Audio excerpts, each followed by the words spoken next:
Jumpa lagi. Dunia penerbangan kali ini memasuki era baru dengan adanya COVID-19 di semua di dunia, baik di Amerika maupun di Eropa maupun di Asia Tenggara, ya, di Jepang, di Australia, termasuk di Indonesia mengalami penurunan pendapatan, sehingga kita perlu mencari jalan keluar, yaitu suatu perubahan-perubahan di dalam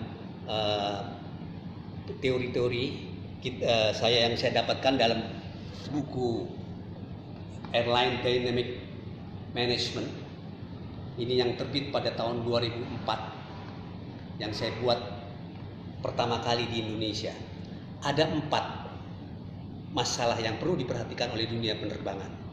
Pertama, yaitu fuel management. Kedua, charter flight management. Ketiga, logistic management. Keempat, human resources management. Nah, maksudnya dari keempat ini saya simpulkan bahwa untuk memulai kita harus dari sekarang. Bagaimana untuk mengatasi krisis ini dengan adanya COVID-19 ini, kita dapat survive untuk bisa mencari jalan keluar semua penerbangan di Indonesia. Satu, fuel. Bagaimana fuel ini? Karena masalah fuel ini adalah 60% cost yang paling tinggi, sekitar 60% di dunia penerbangan. Maka dari itu mencari celah-celah bagaimana fuel ini bisa kita irit. Satu, adanya ketinggian level. Ini udah normatif. Pesawat dinaikkan ke tinggi sehingga kita dapat irit fuel, bensinnya itu pesawat. Tapi ada juga yang dinamakan slot time management, yaitu dengan memperhitungkan jam-jam peak hour atau non peak hour. Jadi jam-jam sibuk dan tidak sibuk. Ini kita kalau mendapatkan yang lebih baik, jamnya itu tidak sibuk, kita akan lebih baik masuknya sehingga fuel tidak banyak keluar, tidak banyak digunakan.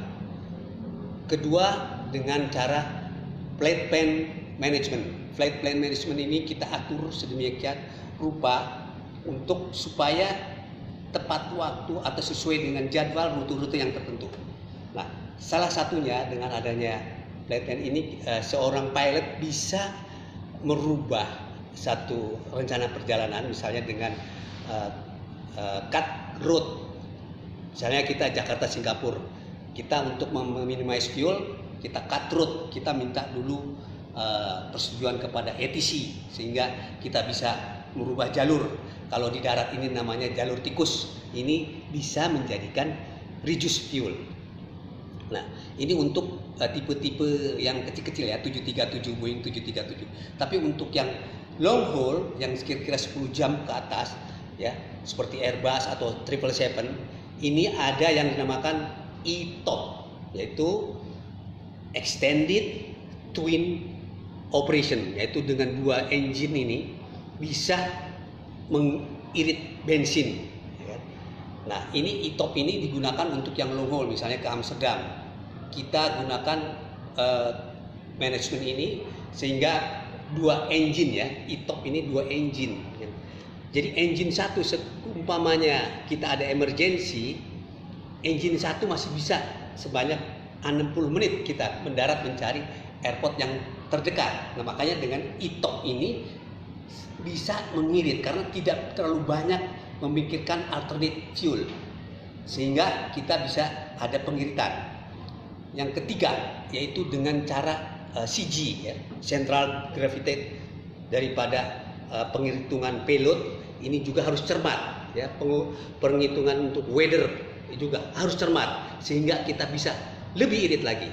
Nah, inilah yang mungkin dikatakan sebagai normatif di dalam dunia penerbangan, tapi paling tidak kita harus mengoptimalkan dari sekarang karena ini salah satu untuk mereduce biaya fuel ini yang begitu tinggi di dalam dunia penerbangan. Itulah gambaran yang bisa saya sampaikan sesuai dalam uraian buku-buku dalam Dynamic Airline Management ini. Yang kedua, mengenai charter flight management. Dengan adanya COVID, ini berpengaruh kepada masalah kepercayaan atau confidence di dalam penerbangan, sehingga kita harus mengikuti protokol kesehatan. Nah, dengan adanya charter flight, di mana market segmennya juga sudah terfokus, misalnya corporate, pemerintah atau perusahaan-perusahaan besar ya, atau mungkin satu keluarga besar, dia bisa charter flight. Diumpamakan kita pergi ke Bali, kita buat satu charter flight yang dikoordinir dengan baik sehingga bisa dilakukan sedemikian rupa dengan menghitung fuelnya lebih baik, rencananya lebih baik, costnya juga nggak terlalu seperti yang regular flight, karena regular flight berangkat bisa penuh, pulang bisa kosong. Kalau charter ya sudah di charter semuanya.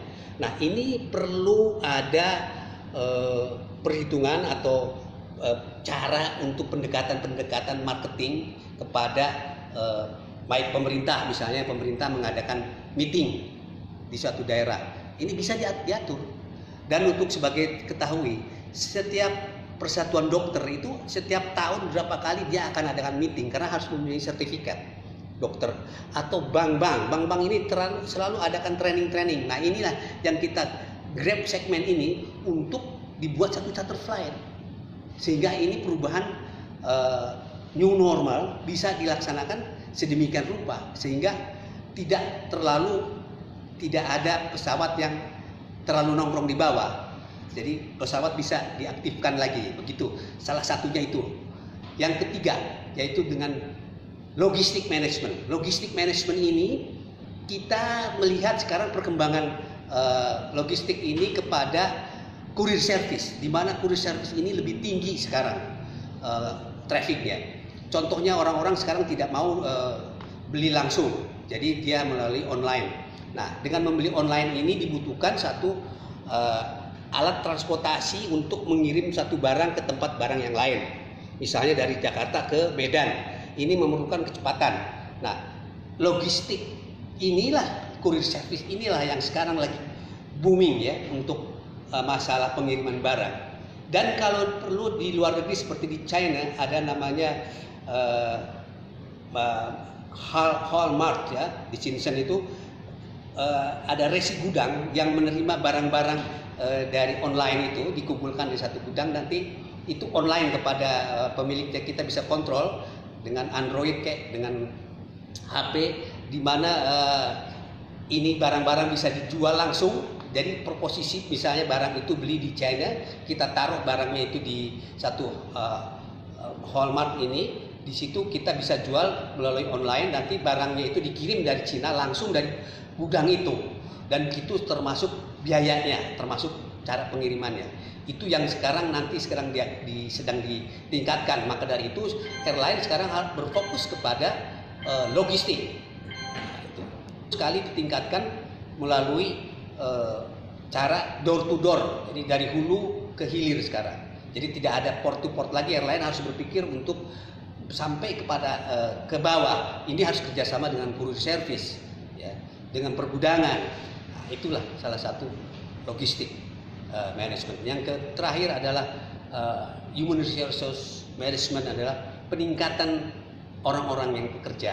Dengan adanya COVID ini kita harus lebih lagi banyak training, misalnya untuk masalah pilot bagaimana optimalisasi fuel, ya, untuk masalah ground service, ya, bagaimana cara menghandle penumpang di dalam capacity ini, untuk supaya lebih lagi dalam menghandle orang-orang yang sekarang kan masuk dalam pesawat harus ada swab ya atau PCR dari ketentuan daripada protokol kesehatan, sehingga ini perlu diberikan suatu training kepada human resource-nya sendiri maupun cabin crew maupun ground staff.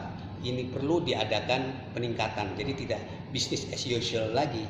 Karena ada itu COVID, kita harus lebih berani lagi dengan new normal, kita bisa melaksanakan dengan bisnis yang ada. Nah, bagaimana sekarang itu dari pihak manajemen, bagaimana dengan dukungan pemerintah?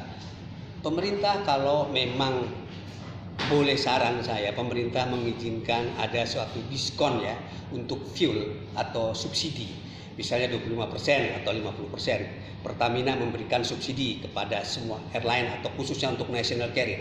Karena dengan subsidi ini, airline akan bergerak, akan mempunyai biaya operation yang agak menurun. Tapi jangan melihat dari satu sisi saja, tapi multiple effect.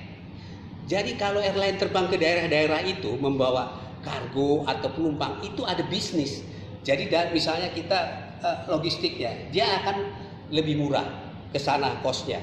Nah, kembalinya tidak ada. Nah, kalau dibantu oleh pemerintah, ini luar biasa untuk mendorong roda ekonomi di daerah. Ya, itu untuk logistik. Untuk passengernya juga, misalnya ke objek-objek wisata. Karena dengan adanya subsidi dari pemerintah, karena biaya fuel tinggi sehingga turun ke bawah, ini juga bisa menjadi UKM-UKM di daerah itu bisa hidup karena banyak turis-turis atau traveling belanja barang-barang yang ada di daerah itu. Ini makanya jangan dilihat hanya satu sisi saja, tapi multiple efek kepada peningkatan ekonomi. Samping itu juga mungkin Departemen Perhubungan membantu dalam soal biaya parkir, diskon, biaya landing ya, diskon. Jadi dikasih range misalnya 6 bulan atau 1 tahun. Setelah itu buka kembali normal biayanya. Sehingga airline bisa bergerak untuk menciptakan suatu ekonomi di daerah ya maupun di kota. Nah, itu bicara untuk masalah domestik. Kalau internasional perlu juga dari tourism industry ya, juga kerjasama dengan airline maupun restoran ya. Ini juga bisa membuat promosi. Jadi bagaimana cara makan sesuai protokol. Hotel bagaimana protokol kesehatan. Semua sesuai dengan protokol kesehatan.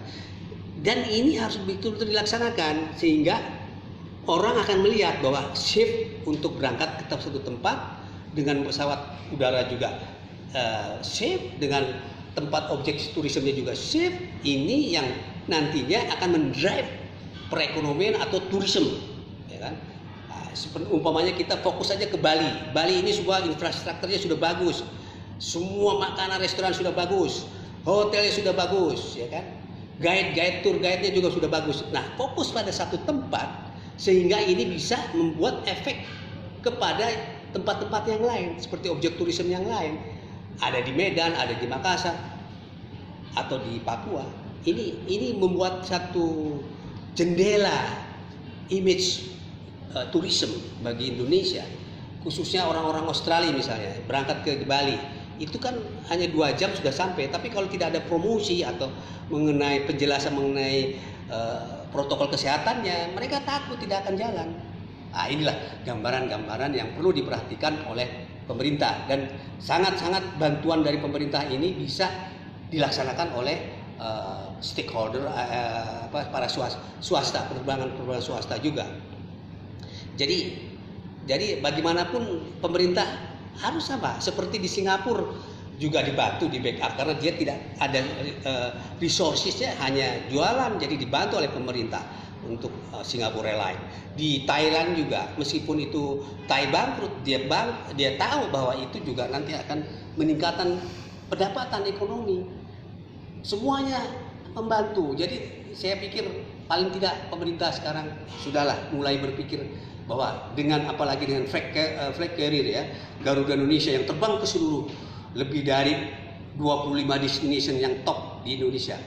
Ini perlu dari sekarang untuk diadakan drive supaya mereka bisa berjuang atau bersurvive dengan adanya COVID ini. Menurut saya itulah pendapat saya dan pengalaman saya yang ada selama ini. Samping itu juga dari buku saya inilah yang saya simpulkan, sehingga mudah-mudahan dapat digunakan oleh para airline bisnis di Indonesia dan untuk mendrive revenue atau tourism harus ada dukungan dari pemerintah. Demikian dari saya, selamat jumpa lagi.